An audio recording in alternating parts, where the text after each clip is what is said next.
Sudan's military said it retook the Republican palace in Khartoum. That was the last bastion in the capital. The rival paramilitary forces.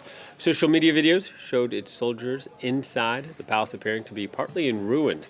After nearly 2 years of fighting, the war has killed more than 28,000 people, forced millions to flee. Other estimates suggest the real toll may be far higher. For more, we can speak to our regional correspondent, Olivia Bizot, joining us. Hello to you, Olivia. What more do we know at this point? Hello. Yes, so this fight for the presidential palace has been raging for weeks, with the paramilitary rapid support forces fiercely defending the areas surrounding the palace with the use of snipers. Now, just a few weeks ago, our team was in Sudan to cover the ongoing conflict, and they weren't able to make it to Khartoum because these snipers just made it too dangerous.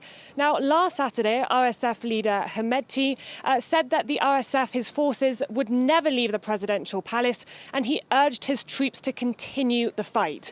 But less than a week later, early this Friday morning, images and photos and videos started to emerge of army troops in the devastated presidential palace. Now, this is a huge victory for the army. It's a very symbolic moment, as it was the former head of government before the war broke out in April of 2023. Now, at the beginning of the war, the paramilitary rapid support forces took over the presidential palace and much of the capital, Khartoum. But in recent months, the army has launched a major offensive and recaptured a lot of the territory that they lost at the beginning of the conflict. So this is definitely a big win for the army, but the RSF still control some parts of the capital, Khartoum, as well as the twin city of Omdurman, as well as much of the western part of Sudan. Yeah, so significant development, Olivia, as you say, but there's a lot of concern about what's next.